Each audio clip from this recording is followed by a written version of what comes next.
Welcome to the Red Diamond Wargame Podcast. I am your host, Major Kurt Locker Honig, and joining me today is Captain Nathan Tidwell, Modeling and Simulations Officer and Wargaming Operations Officer for the Brute Krulak Center at Marine Corps University. Captain Tidwell is a graduate of the United States Naval Academy, as well as the Naval Post Graduate School, where he received his MS in Modeling, Virtual Environments, and Simulations. Nathan, thanks for joining me today.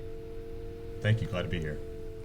Please note that all opinions expressed are entirely those of the participants and do not reflect the United States Marine Corps, their units, or any other organizations of which they are a part. So, Captain Tidwell, why don't you kick us off by giving us some more detail about your background?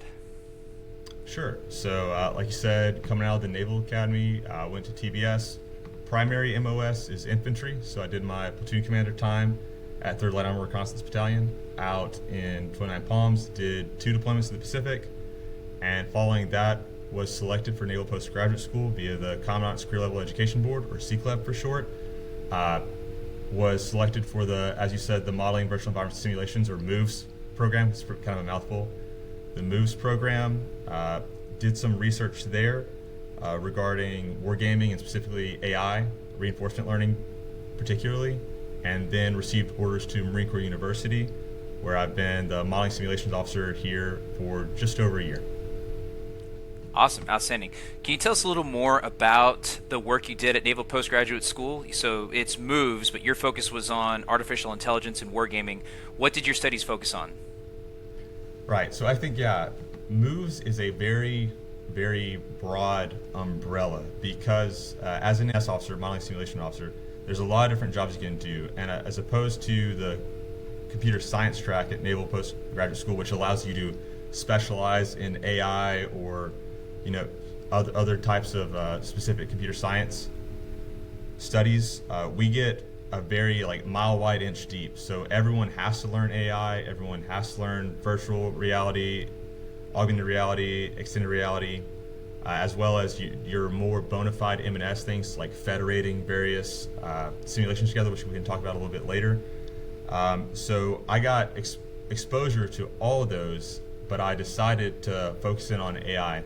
And specifically what my research entailed was using reinforcement learning and a multi-model approach for combat behavior in simulations. So I guess if it's all right, I can go a little bit into reinforcement learning and multi-models. Yeah, rock on. All right, so in the field of AI, reinforcement learning is kind of exploratory learning. So as opposed to something like an expert system where maybe take your knowledge of wargaming and you come up with a bunch of rules. So hey, I always want to set up a support by fire before I maneuver on an objective. Things like that, you codify that, right, using expert knowledge, and then it's essentially runs a script, right, repeatedly. And while that might sound a bit constraint and on railroad tracks, depending on the rules you develop, the rules of thumb, it can actually be quite versatile and apply to a wide variety of situations. Next is imitation learning, where you're taking expert play, maybe from a human, and training the AI to imitate that, as the name implies. And then finally, reinforcement learning, where you set up a reward. So you feed the agent rewards for good behavior, but otherwise it is exploratory learning. So you put the agent, which is just a formal terminology for an AI player, in a situation and run it 1,000,000 times, say. And over time, at first it performs terribly because it's just flailing around doing random actions. But via that reward function, it slowly learns and ideally optimizes its behavior. So that's the first part of my thesis, is reinforcement learning. The second part, multi-models, which is a term that's actually kind of come into vogue now with the whole LLM explosion. Some LLMs are multi-models, so they use various LLMs kind of bouncing back and forth or to kind of check each other's work. When I say multi-model, I refer to multiple behavior models. So as opposed to one single algorithm behavior model to rule them all, I used a variety of behavior models. So specifically, what I did with my research was to anthropomorphize it a little bit, I had a commander agent, which was an RL agent. So he learned, exploratory learning, reinforcement learning, right?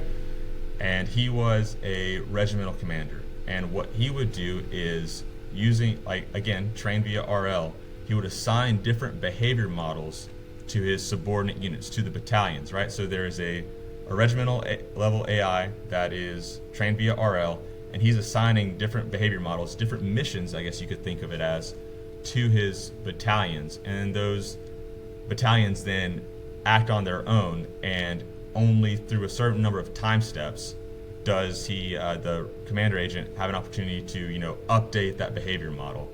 So it's kind of a decentralized command, very much, mission style tactics. Again, this is a heavy analogy. Like, obviously, this is not exactly how the AI worked, but using, terminology that I think Marines and other personnel are familiar with. So that was my research.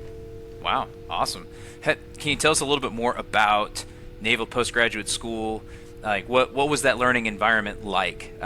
What were your class sizes? Was it more of a typical master's program type environment that you would see on a normal college campus in your estimation, or was it more unique than that? So first thing I'd say is Naval Post Graduate School, at least from my experience, is one, not very well known in the fleet. A lot of students who are selected via CCLEB or CPIB in the Marine Corps, you kind of get blindsided. There are select individuals who pursue this, but in my case, I got orders right as I was getting ready to hop on the 31st MEU, and I was a little shell shocked. I wasn't upset, but I didn't even see this as a potential career path. Mm-hmm. So I think the first thing to understand about NPS is everyone knows about it. The second thing I'd say, though, is despite the unanticipated nature of going to NPS, it's a phenomenal experience. So along with our PME institutions, I would say it's the only B-bill at shore tour, whatever terminology you want to use, where you have the opportunity to have a complete thought, to really invest yourself, whether it's professional military education or in this case more rigorous academic work, they give you the space and the resources to do that. So at Naval Post Graduate School, you are effectively a student. First and foremost, you're a Marine. You're still doing your PFT, your CFT, and whatnot. But outside of that, you are a student. Your mission is to produce a thesis that is a novel contribution to your field, and they orient you towards that. So a day in the life of a Naval Postgraduate student is, classes blocked out, just like in a civilian college. You're wearing civilian clothes, I'd say 80% of the time.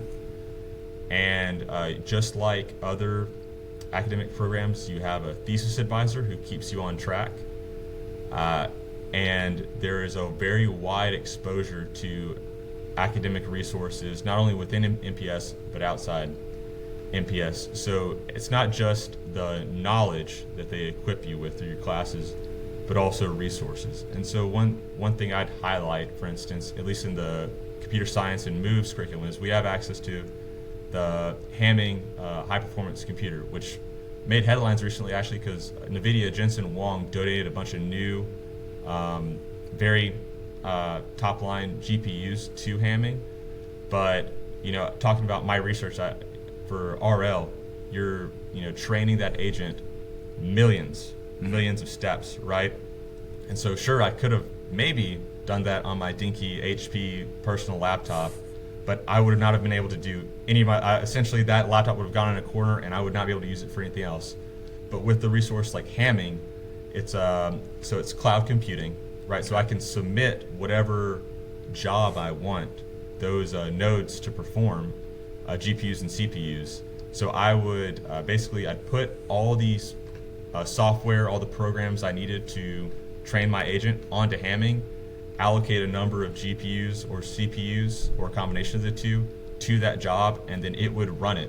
So a lot of the times what my research looked like was I'd spend the week, tweaking things, getting the code ready, and then on Friday before I went home, I would submit that job to Hamming, and it would run, maybe 72 to 96 hours, so that the results are ready the next week when I come back to school. So I'd say NPS overall, excellent experience. It's I think something you should seek out if you want to continue your technical education, and maybe if you want to branch off from your primary MOS.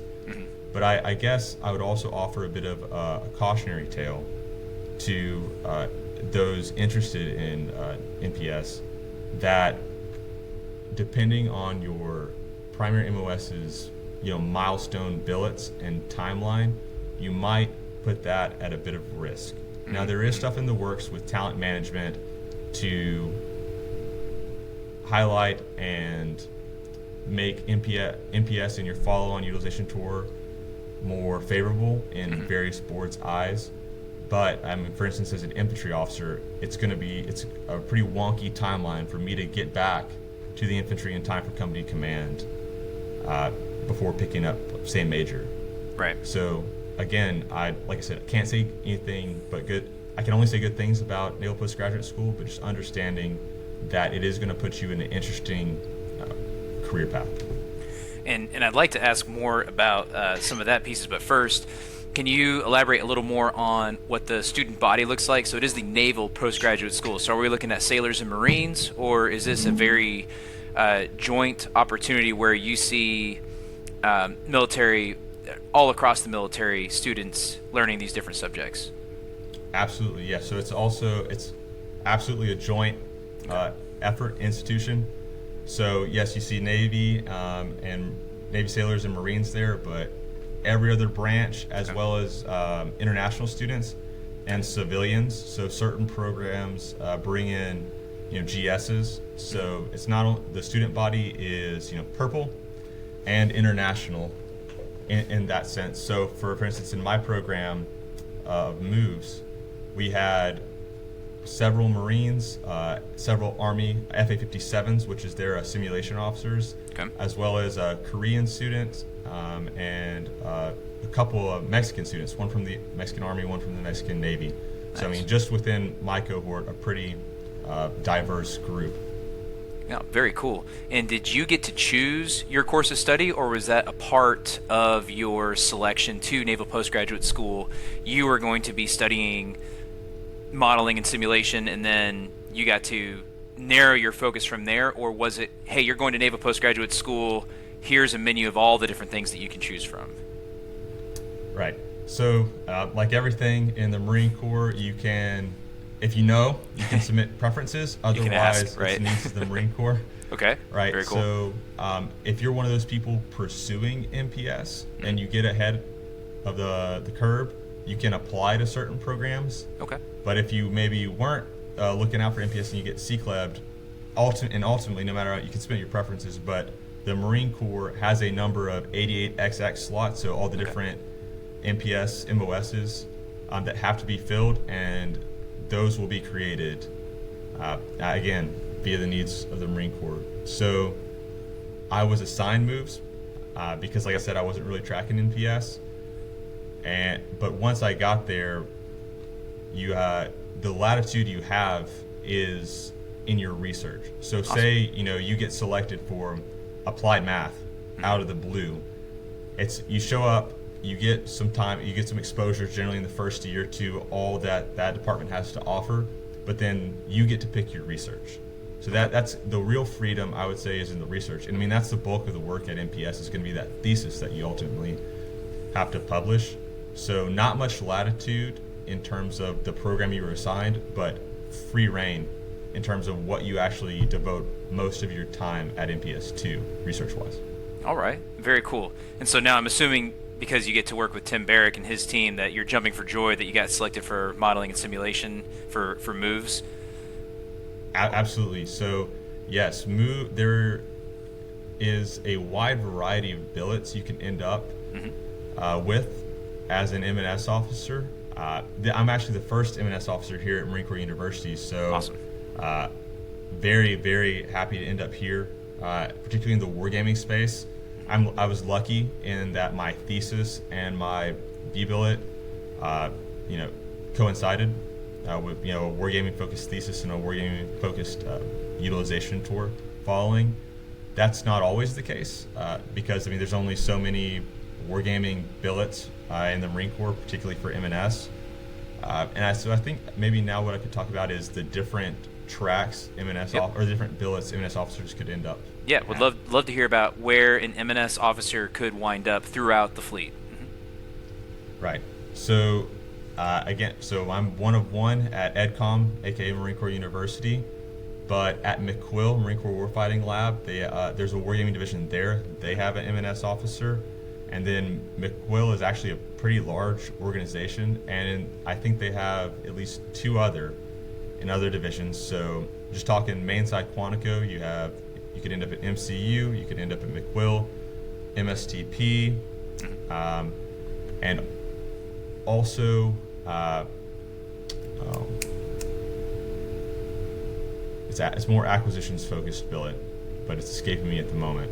But anyway, so there's a good chance you're going to end up, and this isn't just for 8825 modeling simulation officers, but there's a good chance you're going to end up at Headquarters Marine Corps or thereabouts Quantico as an M&S officer.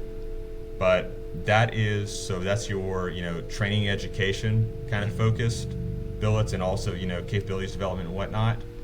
However, that is not the only place M&S will lead you. You also can go out and support the fleet.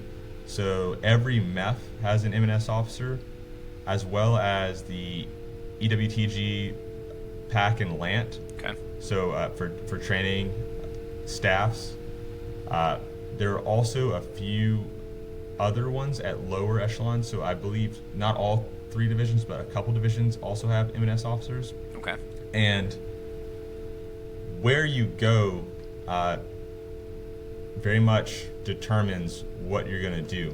And an M&S officer in first MEF versus third MEF, very different jobs. Just because they're working the same echelon, they could be totally different things. So whereas here at Marine Corps University, I'm focused on educational wargaming, which is very different from analytical wargaming, what they do at McQuill. So I'm focused on developing our digital wargaming and simulation capabilities, mainly via our wargaming cloud. At McQuill, on the other hand, they're maybe looking less for war games, purely focused on exposure, the educational component, and more on hard results and analytically driven war games and maybe simulations to back that up. Conversely, once you get out into the fleet, generally you're not supporting a war game for education or analysis. You're supporting training, right? So those simulations that you're in charge of might not cut it individually. So you might have one simulation that is great at fires, and another that's great at air operations, and tying in that with like logistics, air-based logistics, right? But alone, neither of them are very good. Neither of them can satisfy that virtual or constructive component of the exercise that M&S officer is supporting. So what you'll have to do is find a way to federate those simulations together. And federate is just the M&S term for link sure. up. Okay. Right? And that, while it might sound simple, can actually be a absolute technical nightmare, depending on the simulations, because different simulations communicate different ways. So there's a lot of, I'm not going to get into the various federation architectures. Sure. But needless to say, there's an M&S officer and his staff might spend months in preparation for an exercise to iron out all the kinks so that those simulations can talk to each other correctly. And also, it's not just about making sure those simulations can talk, but also stimulating C2 devices in a COP, right? Mm-hmm. To actually paint all that. Because if you go out to an exercise and then you pull out your fancy gaming laptop and are like, okay, sir, so like look at your COP for all your live forces, right? Mm-hmm. And here's your virtual and constructive. I mean, that totally shatters Yeah. The illusion and therefore the training value.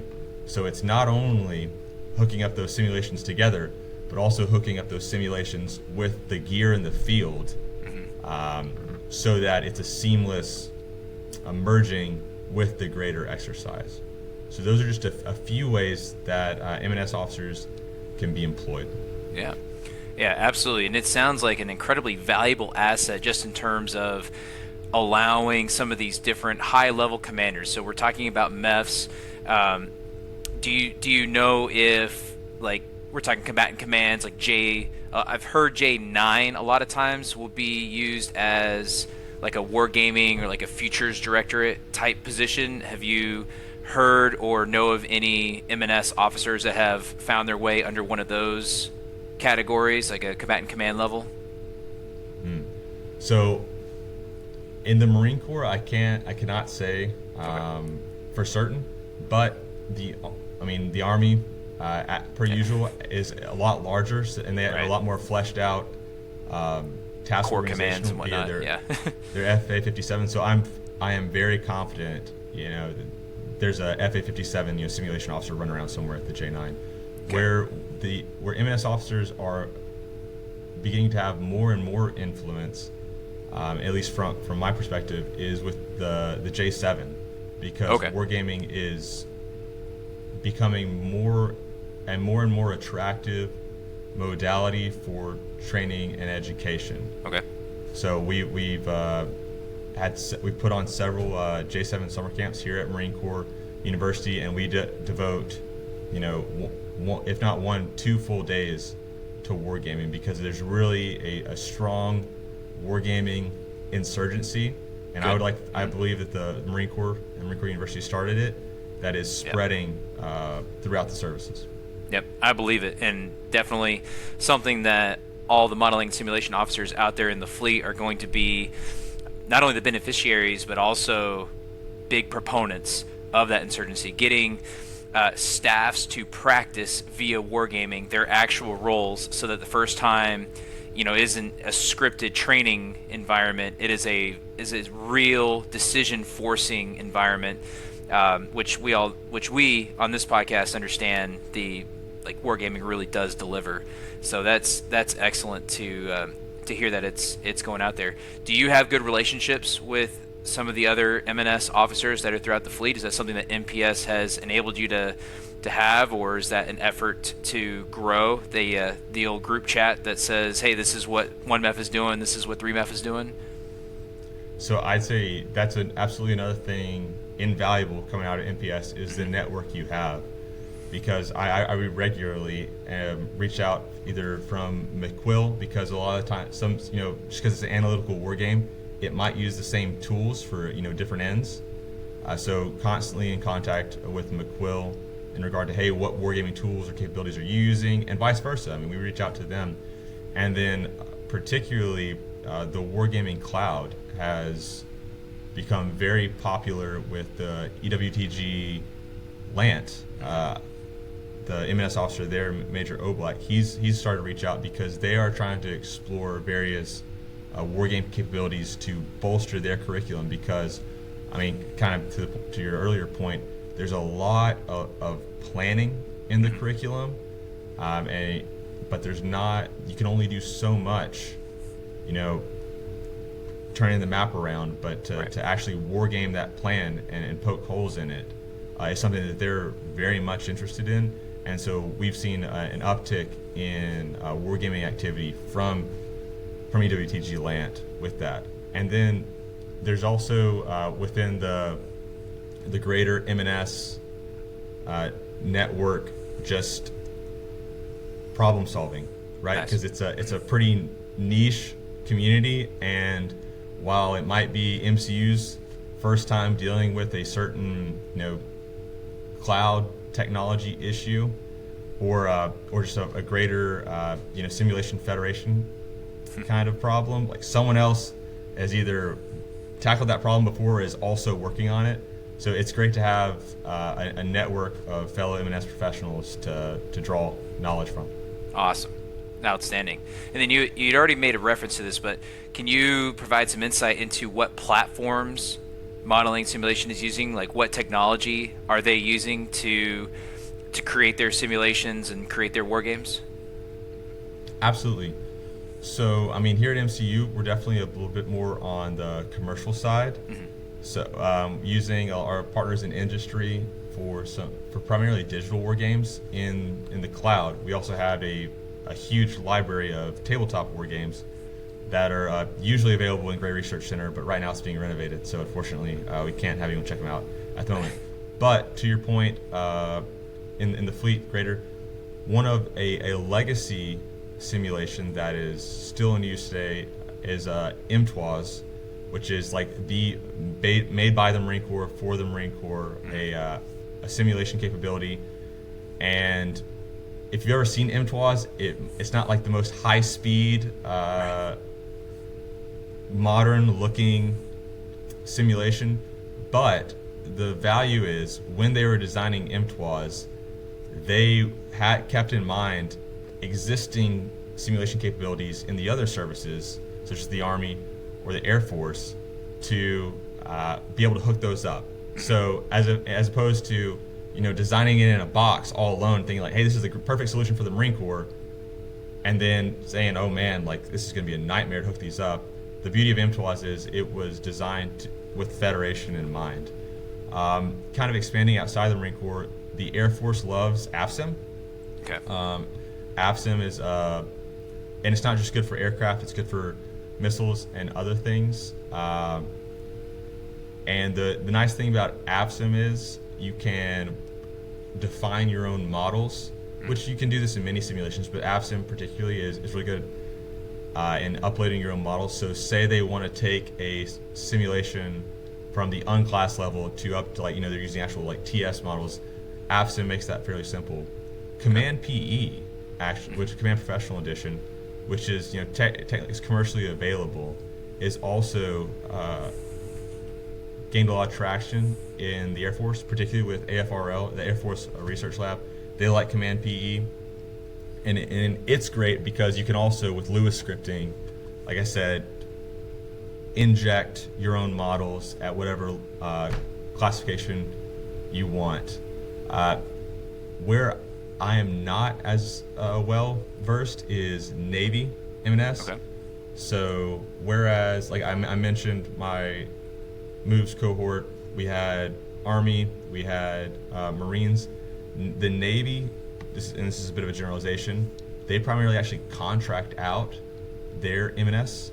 So we had a little bit of crossover with some Navy folks that were in the computer science department, but the Navy maintains simulation capabilities, but generally speaking, it's a contractor, so they don't have any uniformed service members. Okay. So that's kind of I'd say the gap in the M&S community is with the Navy. I mean, granted, we could obviously find out who those contractors are, but we don't have that shared NPS background. Okay. All right. That makes a lot of sense. And yeah, I do think I've seen a little bit of the system where it's kind of funny to watch ops terms and graphics walk around a map, kind of simulating the actual real time versus the capabilities and limitations of the weapon systems associated with each ops term and graphic. And I've always found it fascinating, the idea that I could then program a course of action and then just have the two fight it out. And I know that's a very generalized way of describing a modeling and simulation of this is a COA that we're testing. We're going to war game this COA by these are all the assets that we have. We're going to program it that, just like you alluded to at the very beginning, we're going to establish support by fire, and then we're going to maneuver through this avenue of approach, and then the enemy is going to fight a delaying action using these other resources. And then you just hit play and you watch the computer fight it out. And then not only that, you tell it, I don't want you to fight it once. I want you, with these courses of action in mind, I want you to fight it 1,000 times. And if I remember correctly, a lot of guys use the Monte Carlo term to describe that, where it's like by fighting it 1,000 times, recognizing that each interaction has its own percentage of likelihood of success, I can then extrapolate some very general percentages of success or failure for these courses of action. Would that be a fair assessment? Is there any part of that you think requires a little more elaboration? Yeah, so Monte Carlo absolutely is, I'd say, the preferred method, because what you're doing is, I mean, as Monte Carlo, casino, it implies there's stochastic or random nature to the simulation. And so exactly like you said, you're running that over and over again to, rather than say it with absolute certainty, which is not advised, with absolute certainty, like, oh, this was going to happen. You develop a probability distribution of what could happen, and not just like, we're not thinking overall, like, it's not a probability distribution of we won or lost, but you're generally isolating certain parameters, like, when we run out of fuel, certain exquisite munitions, number of units destroyed, etc. So that rather than getting a false confirmation that, oh yeah, the plan is going to work, you get to explore all these different parameters to nitpick at the statistical significance of different parts of your plan and the likelihood of success. But with that, there is a little bit of contention between, what is a simulation and what is a war game? Right. Because a lot of people would say that, running a Monte Carlo of a certain simulation, they would not consider that wargaming. Right. And here at Marine Corps University, we kind of like to think of it, it's more rather than a binary war game, not a war game, it's more of a spectrum between that, war game and simulation. War games, I think the key difference with the war games is there is always going to be a human in the loop. Yes. Right? So that decision versus a simulation which just runs on its own. And there's terminology for that, borrowing a little bit from AI academics, is discrete versus continuous. So a discrete game is what we would think of as turn-based, right? So you go, I go. So chess, for instance, is discrete. So I move a piece, and then get up to go, use the head, grab a cup of coffee. While you're there, you can go ahead and make your move, but you don't get to keep making moves and just like slowly eviscerate all of my pieces. So that's discrete, right? It's you go, I go. Whereas continuous is, to use a popular example, like Call of Duty. If I get up to go grab a cup of coffee while I'm playing Call of Duty, there's a 100% chance I'm probably going to get like shot in the face. Right. So the game continues whether you are there or not. So that's not to say that all war games are discrete or that all simulations are purely continuous. But that's kind of a good razor to feel out if it's more of one or the other. And why I say it's a spectrum is something like Flashpoint Campaigns Professional Edition, which we used at the Commandant's Cup in Modern Day Marine. It's a bit of a combination of the two, because you do, you submit your orders, and then you hit play, right? And it runs it simulates your plan for a certain amount of time, and then depending on the your OODA loop, either your opponent gets to update their orders, or you get to update your orders, and it takes time. See, the command and control is modeled so that it's not instantaneous, right? It takes a little bit of time for that, Met company to go left instead of right, because they're scrambling to figure out, get all the troops back in the vehicles and then go a different direction. So that's a good example of, it's kind of a spectrum. I would definitely say though that Flashpoint Campaigns is more of a war game than a simulation, because especially of that turn-based, there's always going to be a human in the loop making that decision. Whereas something like Command Professional Edition, you can use it as a war game, but you're kind of shoehorning in that intent, because if you use Command, I would say as it's generally intended, it is a simulation. But if you have an M&S officer or a good war game facilitator, when you use that capability as a war game, you can have time steps where you essentially freeze the game, allow them to alter the plan, and so you can use it as a war game.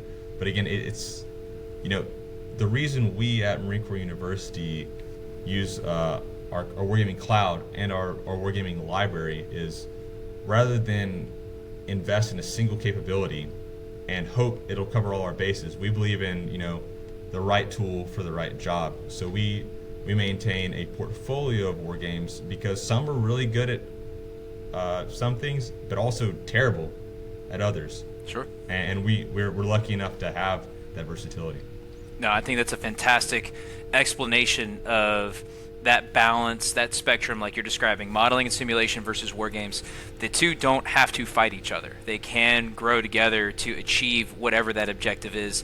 Are you training something? Are you preparing a staff? Are you practicing making decisions?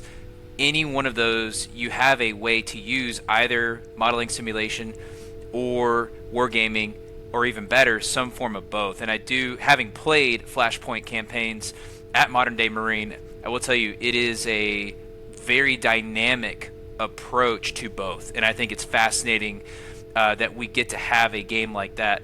I'm very much looking forward to the next tournament coming up, which will get to use Flashpoint campaigns. Can you remind me what it's called? Expeditionary Engagements. Expeditionary Engagements. That's a clutch name. I like that. So that platform is going to be Flashpoint campaigns. We can actually let's go ahead and talk about that. What are you looking forward to in that tournament? What kind of time frame are we expecting that tournament to kick off, and how does that tie into the road to the Commandant's Cup? Right. So Expeditionary Engagements is right now planned, and I will say with a huge caveat, planned to start second week of January.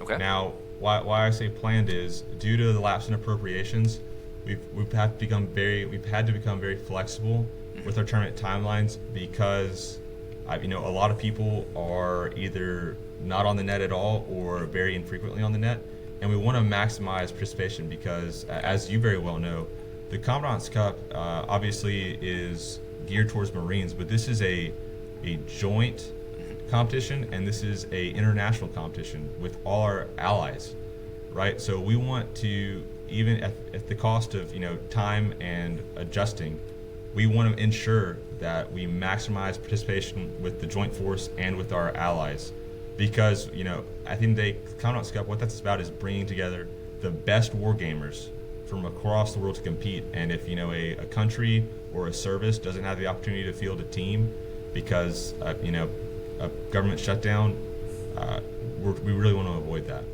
Yeah, but absolutely. Good. On a much better note, so Expeditionary Engagements, very excited about. Flashpoint campaigns, as you mentioned, is an awesome wargame capability. And what we are super excited to showcase in Expeditionary Engagements and at the Commandant's Cup is the amphibious module, right? Which we got a little bit of experience at the Commandant's Cup. But we've been working with Matrix, which is the company that makes it, Matrix Slytherin, to really increase that amphibious module capability. We're going to stick to what we know a little bit in the Expeditionary Engagements. So that is going to be it's going to look very similar to last year in terms of a MU level amphibious assault. But the Commandant's Cup, it'll also be amphibious, but it's going to be very different. I won't say too much, but it's going to be different forces involved, totally different forces involved. So there's going to be a learning curve for our players, or for the people competing in Commandant's Cup. Not only in it's a new scenario, right? New map. It's amphibious, so figuring out where to land, but also forces that they might not be familiar with. So rapidly learning and understanding how to employ capabilities of forces they're not familiar with. Awesome. So I think it's going to be exceptional. I think we've really improved the amphibious module. I think it was already in a good place, but I think not only in terms of the software itself, but our onboarding process is getting better and better, so we can have the players prepared for to employ the full strength of their forces in that very difficult but very exciting amphibious problem. Awesome. Excellent, and we'll do our part on the podcast to make sure people know about it. They can register. It's going to be one of the tournaments that are part of qualifying for the Commandant's Cup, as I understand it. So it's not just participation in the tournaments that are going on right now with Company Commander, the top tactics tournaments. You do need to participate in expeditionary engagements in order for you and your teammate to be eligible to qualify for the Commandant's Cup. Is that correct? Yes. No. Thank you so much for highlighting that. So yes, with top tactics, we have two different tournaments. We had an individual tournament that's ongoing, Top Tactics 25, and the team tournament, Top Tactics Team, is going to start actually tomorrow. So with those, the only difference is one is a team enrollment. The scenarios are exactly the same, and obviously the rounds are being executed at different times. But whether you didn't like how you performed in Top Tactics 25 and want another rep, or you're just now hearing about it, you just want to grab a buddy to sign up. Sign up's still open. You can just go to the Krulak Center webpage to register for the tournament. So one of those two, either Top Tactics event, and then just like you said, expeditionary engagements. So if you compete, you and your teammate compete in both those tournaments, you have a shot at the Commandant's Cup. Outstanding. And again, we'll do our part to try to make people know. Do you have any cool artwork? I know Top Tactics 25 has a great logo. Have you been spending most of your time, instead of helping facilitate wargaming at Marine Corps University and all the different schoolhouses there, you just doing all your artwork to come up with a cool new logo for expeditionary engagements, right? It's a bit of a challenge because we want to, as the name implies, we want to kind of convey that the expeditionary amphibious nature of the tournament. So it's a lot of graphic design. All right, well, whenever you have it made, make sure to shoot it my way, and we'll do our part to blast it. Now, you did touch on the tournaments that are going on right now, Top Tactics 25. You are the primary driver for that one. How is the tournament going so far, in your opinion, in your assessment? I think it's going very well, particularly because we have, for this tournament, brand new scenarios. Obviously, they were play tested. We used them, but it's a Taiwan D-Day scenario. So we're not only leveraging airborne inserts, which is a totally new capability in Company Commander, but also, as you've seen with round 2, now have amphibious insert. So these are two totally new capabilities that have not existed at all in Company Commander prior to this. These were tailor-made just for Top Tactics. So we're really liking how it's going so far, because this is totally new, and especially at a tournament of this scale, it's a lot of moving parts, right? So the number of players, the geographic dispersion of players, literally from all over the world, right, in every time zone. Combine that with new capabilities. So, the airborne mechanic, which I think is absolutely awesome. For people who haven't had a chance to check that out. And the air defense aspect of that, coupling, the airborne insert, air defense, with the shaping fire capabilities of the loitering munitions. Mm-hmm. What an awesome problem. Right, and then similarly with that amphibious insert that we revealed in round 2, it's a tough problem. It is for both sides. It is absolutely brutal for the PRC to get those forces ashore. But then once they start coming, they don't stop coming. And for Taiwan, just holding on. Ideally you would trade as much as you can as they come ashore or before they come ashore, but it's seems to be so far a very well balanced scenario that is it's difficult for both parties regardless. Awesome.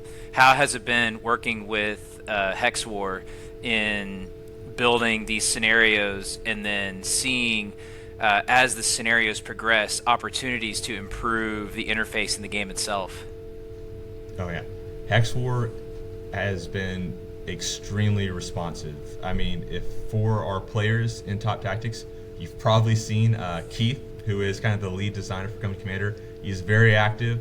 on the Discord chat, and while Company Commander is very much his baby, in terms of other things like user interface, the rest of the Hex War team, Richard and a few of the others, they are very much like ear to the ground, listening to all player feedback, whether again that's on the Discord chat or whether that's maybe an email they're shooting to our help desk.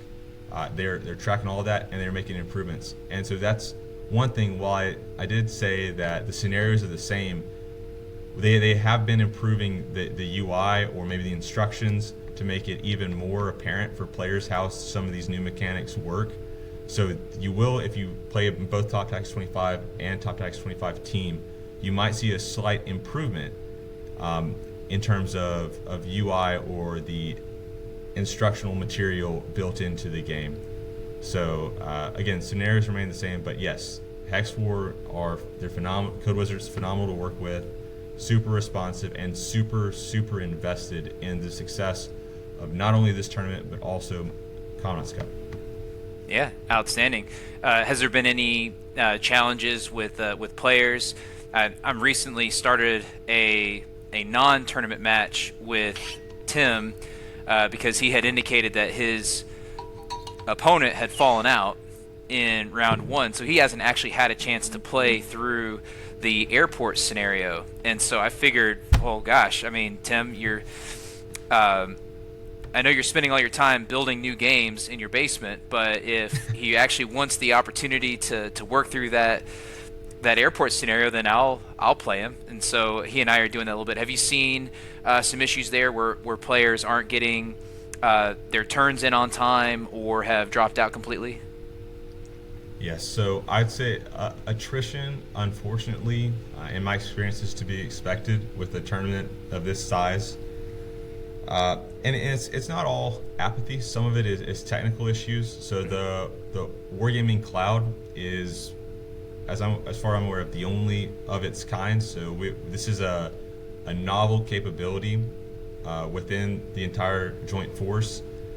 So there's a lot that we're figuring out, and there's a lot that we could do better, and we're improving it as we go. But some users do struggle to get onto the cloud.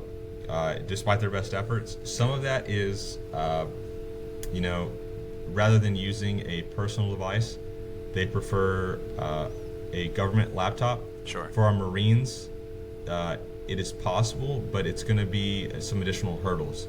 So at least for McSend networks, if you want to access the Wargaming Cloud, you're going to have to get that whitelisted, because by default, the firewall is not going to allow you to connect to the cloud. That is something that you can overcome. If you talk to your comm or IT guys, they will know who to talk to get that fixed.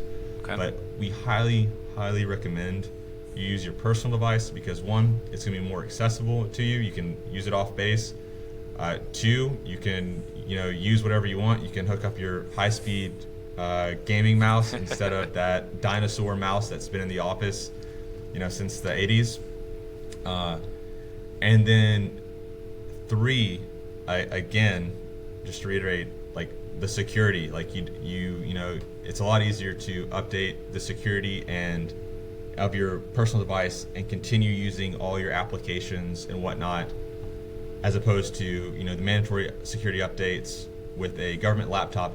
Maybe that's going to cause an issue with the Windows app now, and you have to update both, and it's just a lot of avoidable friction if you stick to a personal laptop. But to your point, another thing we do struggle with is apathy of players. I think some people will sign up for the tournaments maybe not knowing what they're getting into. I think we do a pretty good job of advertising, like, hey, it's going to be this many turns.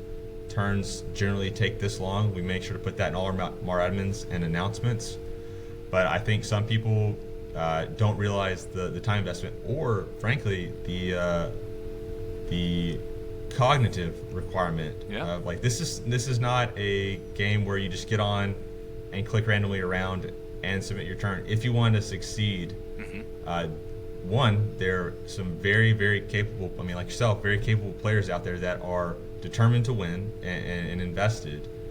And 2, these scenarios we develop, we make the scenarios approachable, but we're not throwing you softballs. We're not giving you something that anyone can just pick up and figure out. The reason we provide all the supporting material, like the scenario battle books and whatnot, we want to equip you guys because these are challenging scenarios, and this is ultimately, not just a fun tournament, but it's also, honing our cognitive warfighting abilities as Marines and as a joint force.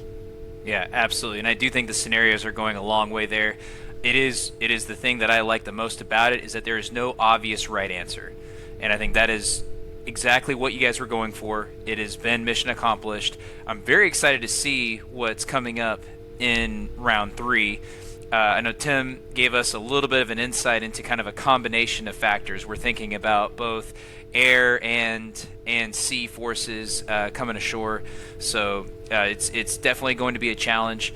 Do you have any idea of what that attrition has looked like so far? Like how many participants did we start with versus how many we are anticipating going into round 3, and how many we're looking at coming into the Top Tactics team version? Yes, so we haven't seen too much attrition actually. I think because of the lapse in appropriations, we didn't have the number of registrations that we were hoping for relative to some previous tournaments. But because again, like the timing of the MAR admin with the shutdown and everything else, it was just kind of like the worst possible situation.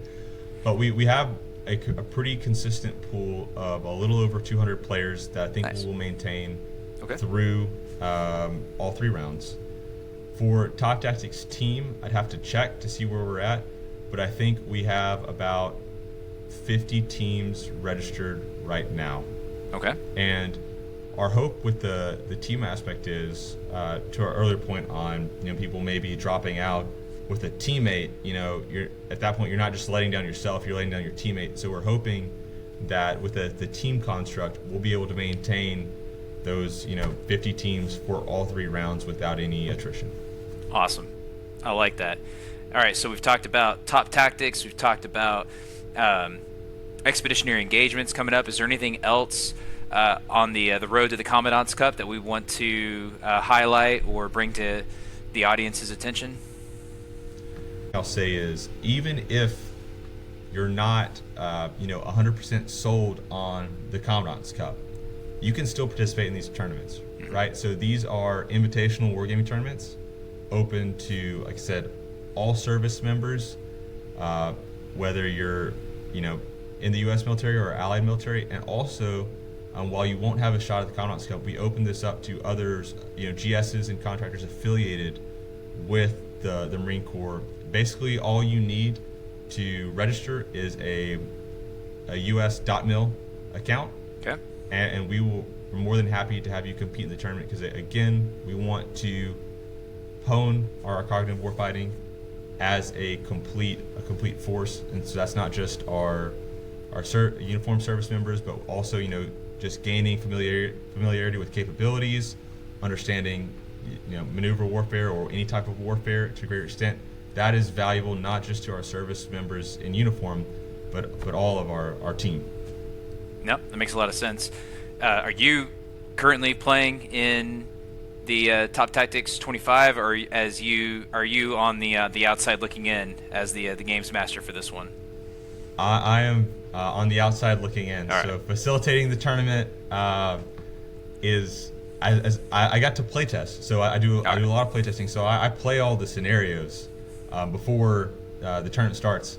But once the tournament starts, there's not really an opportunity to do any play. All right. Well, if you ever need someone to pick a fight with, just to have a chance to see how you would have done, always feel free to hit up Kurt Locker on Company Commander. Love to play a match with you. Captain Tidwell, has been an absolute pleasure. Thank you so much for all of your insights, both into Naval Post Graduate School, everything that you've done in the modeling and simulation side, and then the road to the Commandant's Cup. I appreciate what you're doing, and again, thank you so much for your time. Thank you. It's been good to be here.